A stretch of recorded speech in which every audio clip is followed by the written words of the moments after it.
మా ఫ్రెండ్స్ని చూస్తూ ఉన్నాను, ఐటీ సెక్టర్లో వాళ్ళని చూస్తూ ఉన్నాను. సో స్టేబుల్గా ఉండదు. అండ్ ఆల్సో నాకు కూడా గవర్నమెంట్ సైడే ముందు నుంచి ఇంట్రెస్ట్ ఎక్కువ.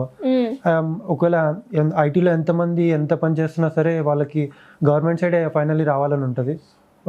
స్టార్టింగ్ ఐటీ బాగానే ఉంటుంది, ఆ తర్వాత జాబ్ స్ట్రెస్ ఎక్కువ ఉంటుంది. ఆబ్వియస్లీ గవర్నమెంట్లో కూడా ఎక్కువ ఉంటుంది, కానీ స్టెబిలిటీ అనేది చాలా మందికి అవసరం ఉంటుంది. సో గవర్నమెంట్ సైడ్ బెటర్ అని నేను అనుకున్నాను. ఓకే, అలా అని మీరు గవర్నమెంట్ సెక్టర్లోకి రావడం జరిగింది. అండ్ ఇప్పుడు 2 వచ్చాయి కదండి, మరి దేనికి వెళ్తున్నారు మీరు? యాక్చువల్లీ ఎస్బిపిఓ అన్నిటికంటే బెస్ట్ అని అందరికి తెలుసు, కానీ ఎన్ఎస్ఏ లెవెల్లో వర్క్ స్ట్రెస్ కొంచెం తక్కువ ఉంటుంది.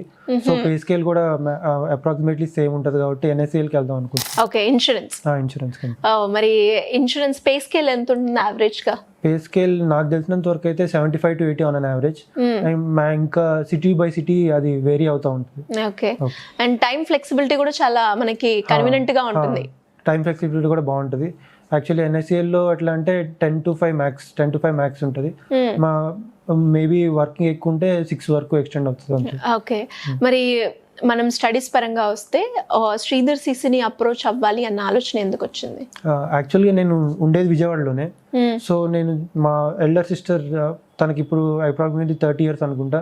తను బీటెక్ అయిపోయిన తర్వాత నుంచి శ్రీధర్ సిసి అనేది విజయవాడలో చాలా ఫేమస్, అందరికీ తెలిసిందే. సో మా ఎల్డర్ సిస్టర్ కూడా ఇక్కడే జాయిన్ అయింది. తర్వాత నేను బ్యాంక్ అన్నప్పుడు బ్యాంక్లో జాయిన్ అవుతా అని చెప్పినప్పుడు ఇంకా అందరికీ ఒకటే ఇన్స్టిట్యూషన్ గుర్తొచ్చింది, శ్రీధర్ సిసి. సో ఇందులో జాయిన్ అయ్యాను.